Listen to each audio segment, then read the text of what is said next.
Ang Panginoon ay darating, pag-ibig niya ay magniningning sa harap ng altar.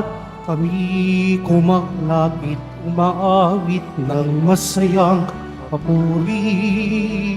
Sa harap ng altar, kami lumalapit, umaawit ng masayang papuri. Simulan po natin ang pagdiriwang sa ngalan ng Ama at ng Anak at ng Espiritu Santo. Amen. Ang pagpapala ng ating Panginoong Jesucristo, ang pag-ibig ng Diyos Ama at ang pakikipagkaisa ng Espiritu Santo naway sumainyong lahat. At sumaiyo rin. Mga kapatid, tayo pong lahat ay nagkakatipon bilang isang mag-anak ng Diyos sa pagdiriwang ng banal na Eukaristiya. At upang tayo po ay maging karapat-dapat gumanap sa banal na pagdiriwang na ito, aminin po natin ang ating mga pagkukulang at pagkakasala at humiling po tayo ng kapatawaran sa Diyos.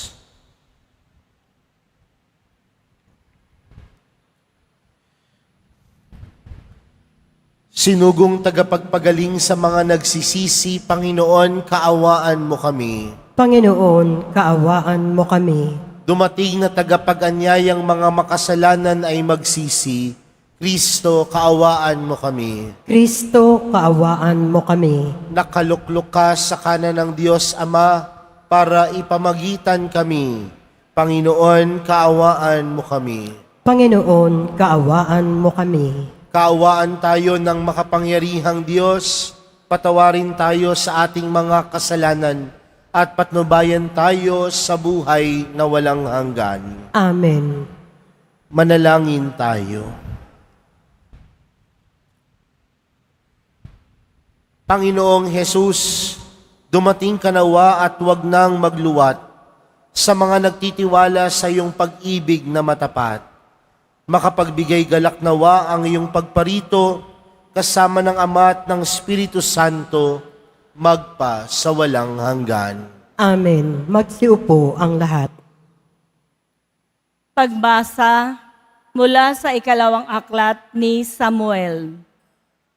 Si David ay panatag ng nakatira sa kanyang bayan.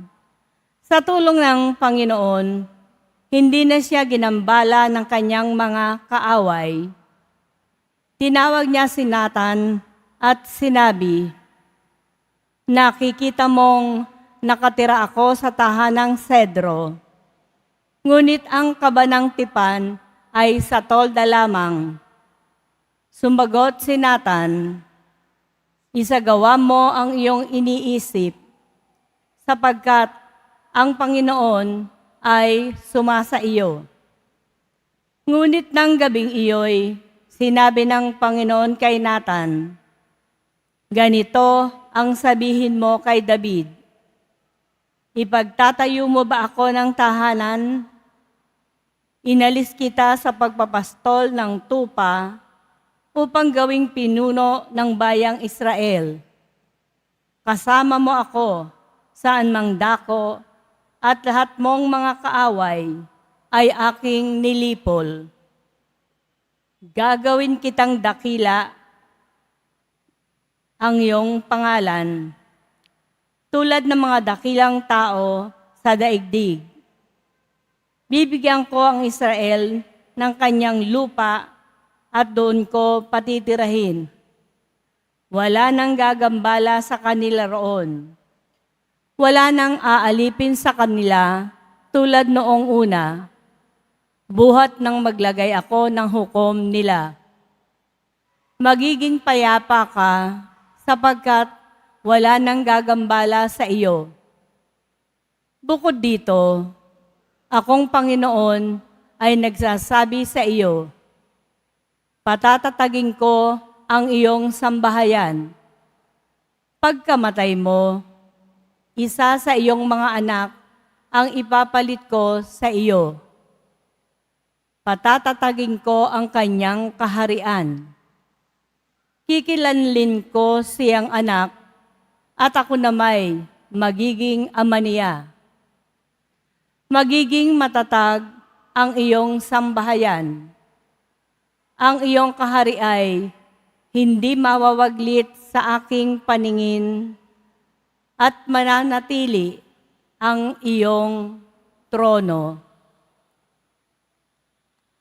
Ang salita ng Diyos. Salamat sa Diyos. Pag-ibig mong walang maliw ay lagi kong sasambitin.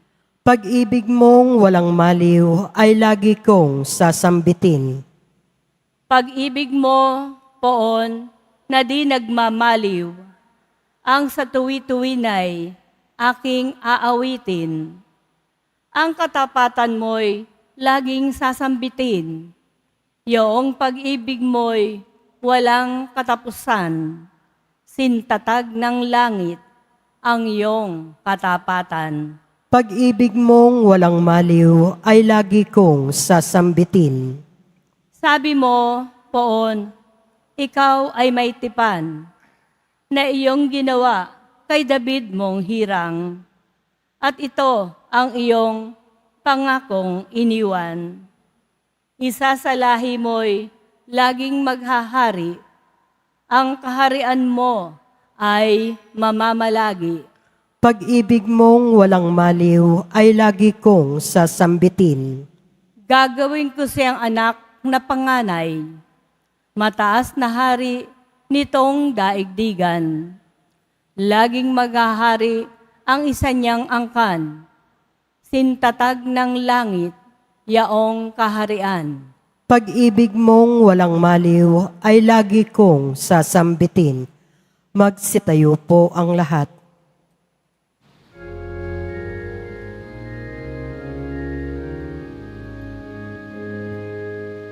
Hallelujah, Hallelujah, Hallelujah, Hallelujah.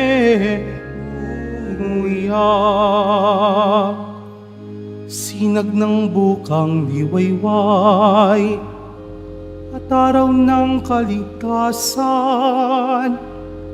halina't kami tanglawan. Hallelujah, Hallelujah, Hallelujah, Hallelujah.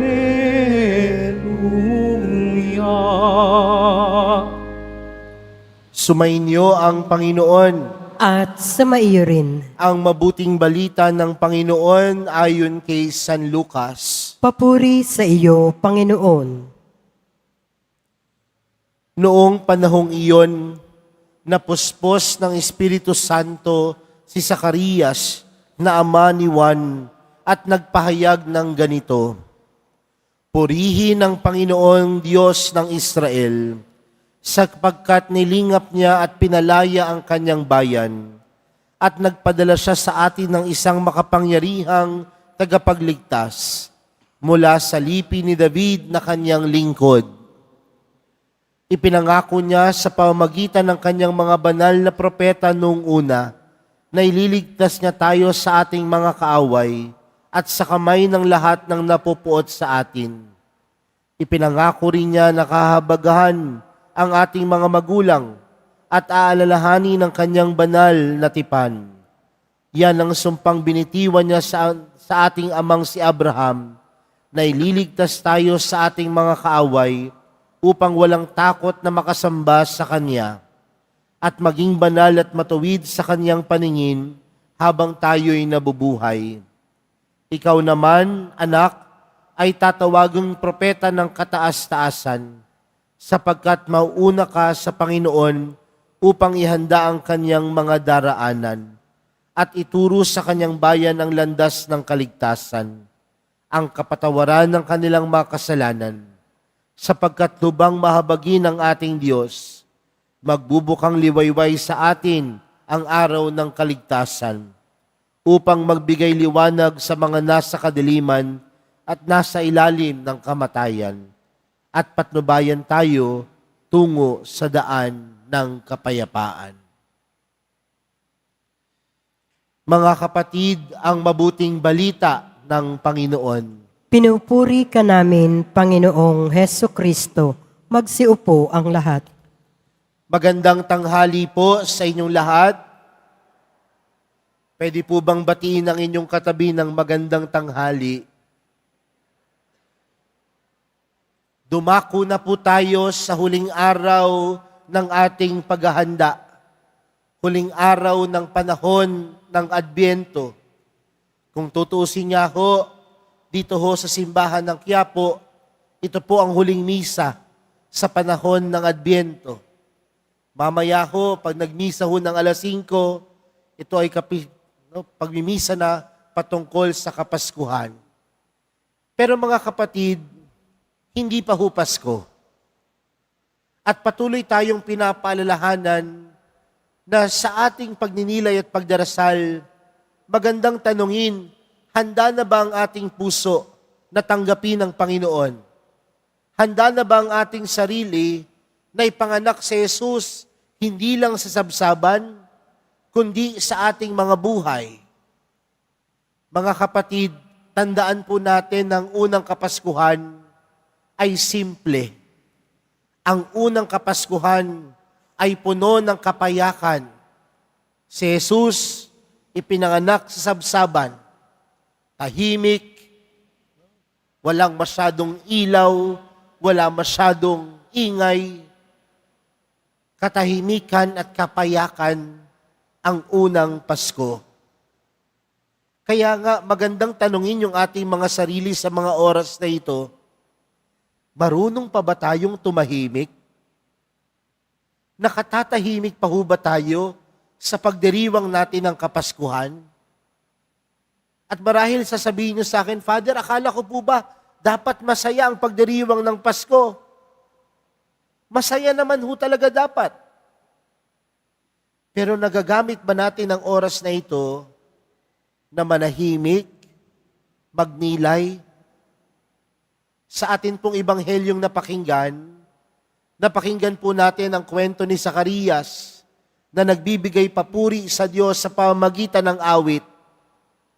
At tandaan natin mga kapatid, nung inawit ni Zacarias ang awiting ito, nanahimik siya ng 9 na buwan dahil siya ay naging pipi.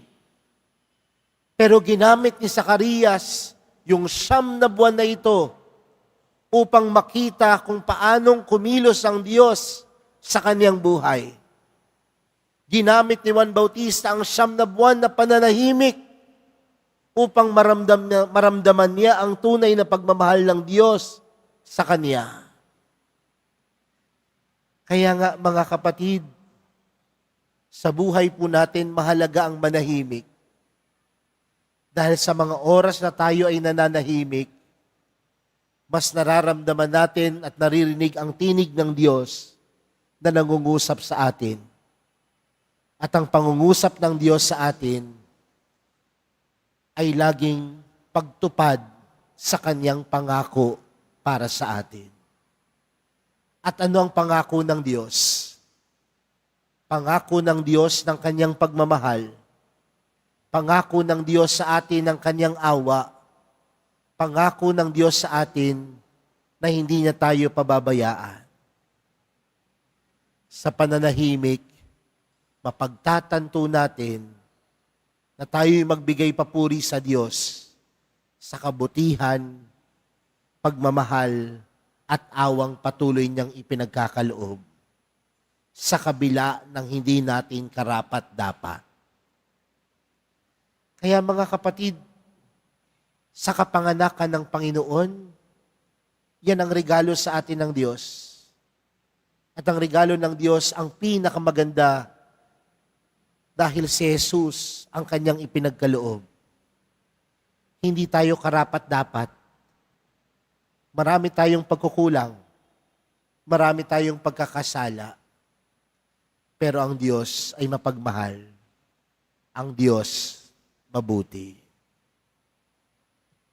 Kaya, tingnan natin sa ating buhay mga kapatid. Maraming pagkakataon na kumikilos ang Diyos. Maraming pagkakataon na ang Diyos ay tunay na sumasa atin. Pangalawang bagay mga kapatid, sa pananahimik, ito ay nagdudulot sa atin upang magbalik loob sa Diyos. Meron po ba sa inyo ditong nagsisimbang gabi? Meron nakakompleto ng simbang gabi po sa inyo? Siguro kaya ho kayo nagsimba ngayong tanghali, no? Hindi kayo nagsisimbang gabi. Pero sino ho sa inyo nagsisimba madalas? Ay, hindi rin ho madalas, no? Yung ngayon lang nagsimba, sino ho? Meron po ba? Yung ngayon lang nagsimba, no? Pero tandaan natin mga kapatid, na sa pagdalo natin ng banal na misa, pagdalo natin ng banal na Eucharistia, sa pagtanggap natin kay Jesus, ito'y nagdudulot sa atin ng pagbabalik loob sa Kanya. Sa pananahimik natin na pagtatanto natin sa Kanyang kapanganakan, sa Kanyang pagdating, ito'y panawagan sa atin ng magbalik loob sa Panginoon. Naalala ko po nung ako po ay batang pari, doon po sa unang-unang parokya ko po, lagi pong may nagsisimba sa akin na isang matandang babae. Kapag 5 beses po ang misa ko tuwing araw ng linggo, 5 beses din siyang magsisimba. No? Kaya nga, minsan napag-isipan ko na rin yung matanda, sabi ko, bakit kaya ako sinusundan ito lagi? Kaya isang araw, lumapit sa akin itong matandang babae na ito. Sabi niya sa akin, you know, Father, gustong-gusto kita. Pero may problema ako sa iyo. Sabi ko, anong problema ho ninyo, Nay? Magaling ka sana eh. Kaya lang, paulit-ulit yung homily mo. Sabi ko kay Nanay, sa isip-isip ko, sana siya na lang ang nagpari. Pero siyempre, hindi ko sinabi. Pero sabi ko sa kanya, di ba, Nay, halos araw-araw nagsisimba kayo. Tuwing araw ng linggo, kung 5 beses po ako magsisimba, 5 beses din po kayong magsisimba. 5 beses din po kayo mangungumunyon. 5 beses din po kayo makikinig ng salita ng Diyos. Pero ang tanong, yung pag-uugali po ba ninyo nagbago na? Tumalikod ho yung matanda, nang sabi nila, Father, mula ho nung umalis ho kayo, hindi na ho nagsimba. Sabi ko, kasalanan ko pa. Sino ulit yung mga nagsisimba? Wala nang nagtaas ng kamay. Nahiya na. Kasi baka hindi po ito nagdudulot sa atin ng pagbabalik loob sa Panginoon. Tapos na ang paghihintay. At nung tayo ay naghihintay, alam natin na darating ang Panginoon. At sa pagdating ng Panginoon, panawagan sa atin, magbalik loob sa Diyos. Mga kapatid, mabuti ang Diyos. Sa kabila ng ating kakulangan, pagkakasala, pagkadarapa sa buhay, meron tayong Diyos na mabuti. At kung meron tayong Diyos na mabuti, ang hamon sa atin, magbalik loob sa Panginoon. Sa pagdiriwang natin at pagtatapos ng panahon ng Adbyento at sa pagdiriwang natin ng Kapaskuhan, tinatawagan tayong magdiwang, ngunit manahimik at tingnan ang pagkilos ng Diyos sa ating mga buhay. At tunay nating masasabi, ang Diyos na meron tayo, Diyos na mabuti. Amen. Magsitayo po ang lahat.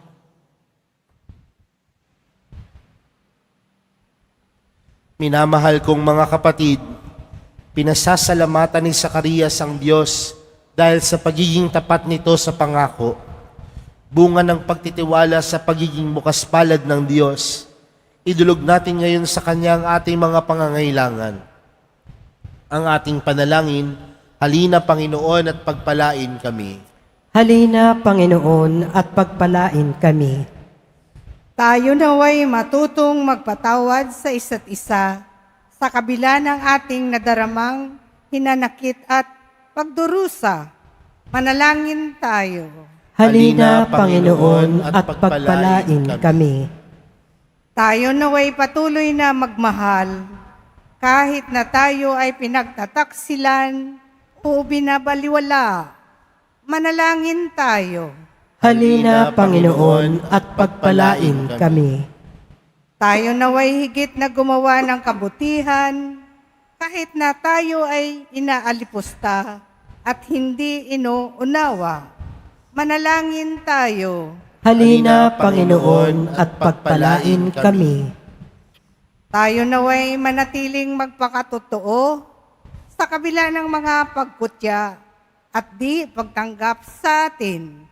Manalangin tayo. Halina, Panginoon, at pagpalain kami. Ang mga mahal natin sa buhay na mayapa na ay makapasok nawa sa ipinangakong kahariang walang hanggan. Manalangin tayo. Halina, Panginoon, at pagpalain kami. Panginoong mahabagin at mapagmahal, tulungan mo kaming maging malakas at matiyaga sa gitna ng mga kahirapan.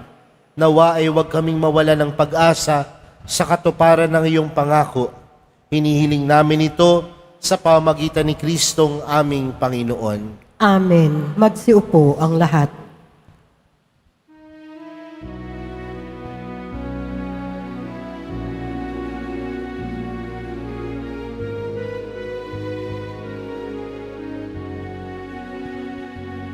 Panginoong Diyos, Ama, aming handog ngayon, ang alak at tinapay dala sa altar mo, pati puso namin isip tinataas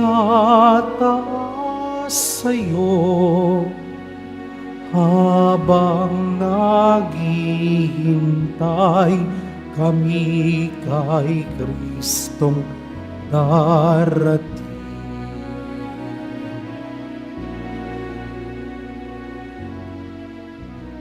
Magsitayo po ang lahat. Manalangin po kayo mga kapatid upang ang paghahain natin ay kalugdan ng Diyos amang makapangyarihan. Tanggapin nawa ng Panginoon itong paghahain sa iyong mga kamay, sa kapurihan niya at karangalan sa ating kapakinabangan at sa buong sambayanan niyang banal. Ama naming lumikha, ang mga alay namin ay iyong tanggapin upang ang paghahain sa ikapagpapatawad ng mga kasalanan ay mapakinabangan namin. Pagindapati nawa ito na aming panabikan ang pagdating ng iyong anak ng may dalisay na kalooban sa pamagitan niya kasama ng Espiritu Santo magpa sa walang hanggan. Amen. Sumainyo ang Panginoon. At sumaiyo rin. Itaas sa Diyos ang inyong puso at diwa. Itinaas na namin sa Panginoon. Pasalamatan natin ang Panginoong ating Diyos. Marapat na siya ay pasalamatan. Ama naming makapangyarihan, tunay ngang marapat na ikaw ay aming pasalamatan. Sa pamagitan ni Jesucristo na aming Panginoon, siya'y isinugo mo upang matupad ang iyong magandang balak para sa lahat. Hindi niya ikinahiyang mamuhay ng mahirap upang mapakisamahan niya kaming matapat. Siya'y naging hindi na iba sa amin upang maitampok niya kami sa iyong piling. Sa kanyang lantarang muling pagdating, ang pakikisama niya'y puspusang magniningning at ang pangako niyang kapanapanabik ay inaasahan naming lubos na makakamit. Kaya kaisa ng mga anghel na nagsisiawit ng papuri sa iyo, nang walang humpay sa kalangitan, kami nagbubunyi sa iyong kadakilaan. Santo, Santo, Santo, Panginoong Diyos ng mga hukbo, napupuno ang langit at lupa ng kadakilaan mo. O sana sa kaitaasan, pinagpala ang naparirito sa ngalan ng Panginoon. O sana sa kaitaasan, magsiupo ang lahat. Lord po. Ama naming banal, ikaw ang bukal ng tanang kabanalan. Kaya't sa pamagitan ng iyong Espiritu, gawin mong banal ang kaloob na ito upang para sa aming maging katawan at dugo ng aming Panginoong Hesukristo. Bago niya pinagtiis ang kusang loob na maging handog, hinawakan niya ang tinapay, pinasalamatan kaniya, pinaghati-hati niya iyon, iniabot sa kanyang mga alagad at sinabi, tanggapin ninyong lahat ito at kanin. Ito ang aking katawan na ihahandog para sa inyo.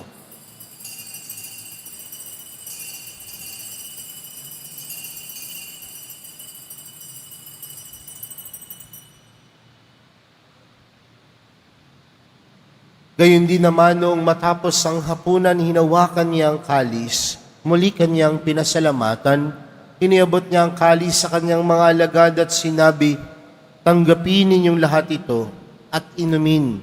Ito ang kalis ng aking dugo, ng bago at walang hanggang tipan. Ang aking dugo na ibubuhos para sa inyo at para sa lahat sa ikapagpapatawad ng mga kasalanan. Gawin niyo ito sa pag-alala sa akin.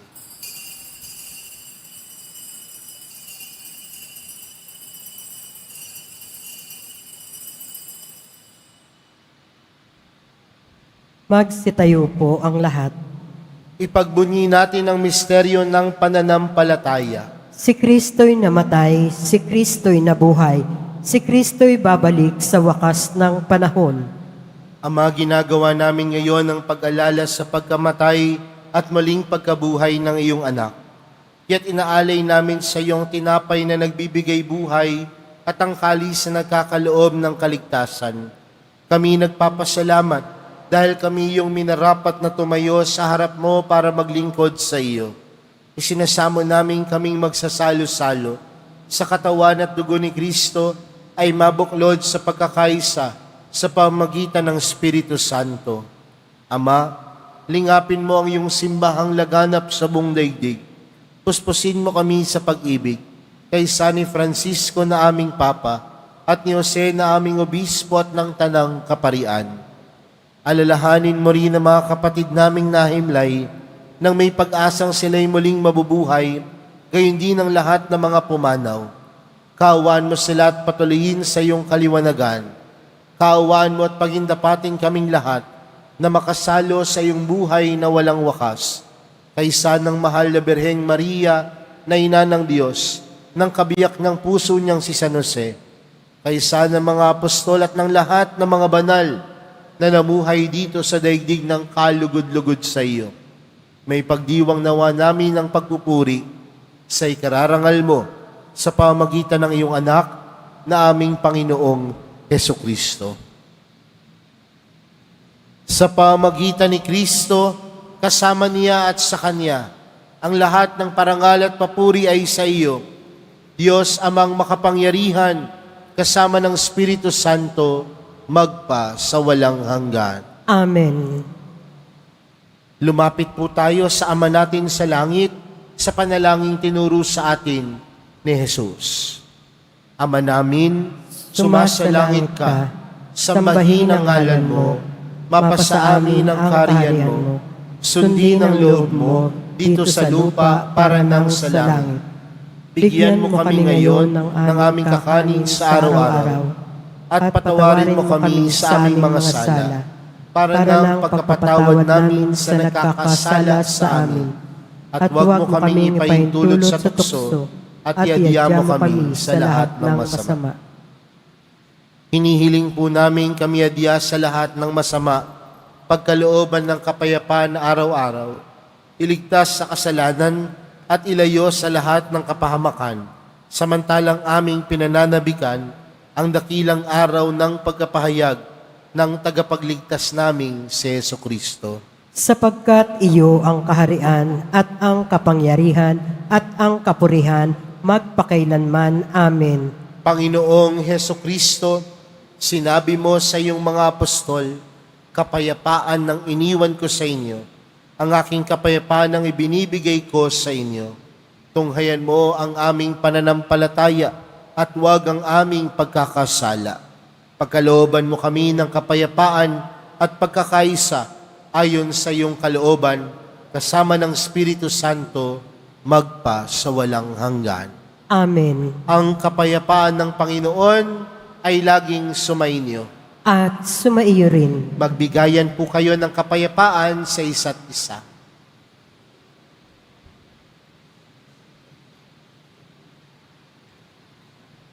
Kordero ng Diyos na nag-aalis ng mga kasalanan ng sanlibutan, maawa ka sa amin.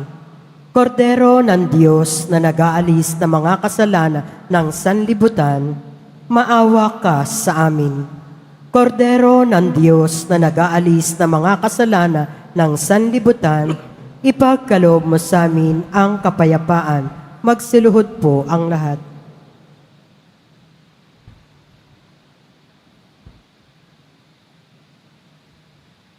Narito si Jesus, ang kordero ng Diyos.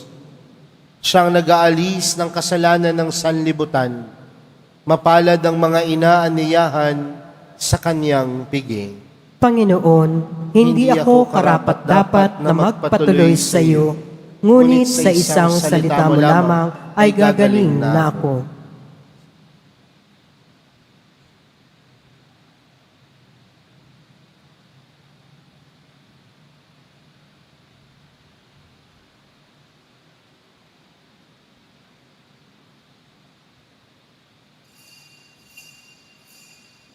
Para sa lahat ng tatanggap ng banal na komunyon, sasagot po tayo ng amen pagkasabi ng pare o lay minister ng katawan ni Kristo at isubo agad sa bibig bago umalis sa harapan ng pare o lay minister. Sumunod po tayo.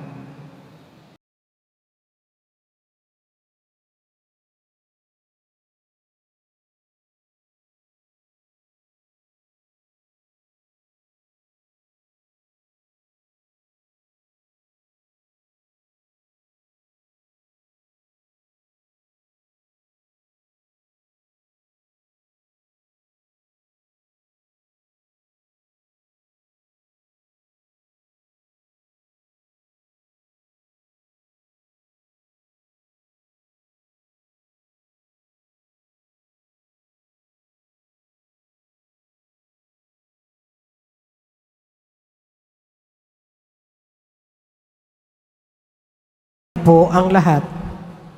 Manalangin tayo. Ama naming mapagmahal, ngayong aming pinagsaluhan ng iyong piging na banal, amin nawang pakinabangan ang walang kupas na bigay ng walang maliw na pagsilang ng anak mong aming ipinagdiriwang. Sa pamagitan niya, kasama ng Espiritu Santo, magpa sa walang hanggan. Amen. Sumainyo ang Panginoon. At sumaiyo rin. Mahal na pong Jesus Nazareno, inihayag mo sa pamagitan ng krus ang walang maliw na pag-ibig ng Diyos sa sangkatauhan. Pakinggan mo ang kahilingan, lalo na para sa mga nangangailangan ng iyong tulong at awa. Makamtan nawa namin ang iyong kasagutan na may utang na loob na tinatanaw.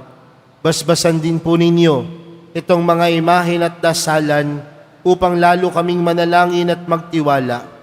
Sa pamamagitan ng bendisyon na ito, naway lalo kaming maging mapaglingkod, masunurin at tapat sa iyo na aming malwalhating Panginoon, magpa sa walang hanggan.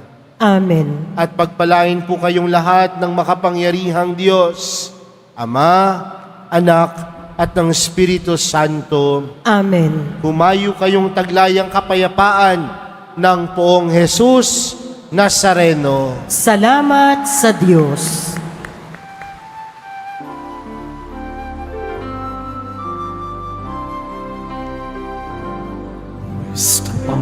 Padre Jesus Nazareno, sinasamba ka namin. Pinipintuho ka namin. Aral mo ang aming buhay at kaligtasan. Nuestro Padre Jesus Nazareno, iligtas mo kami sa kasalanan. Ang krus mong kinamatayan ay sagisag ng aming kaligtasan.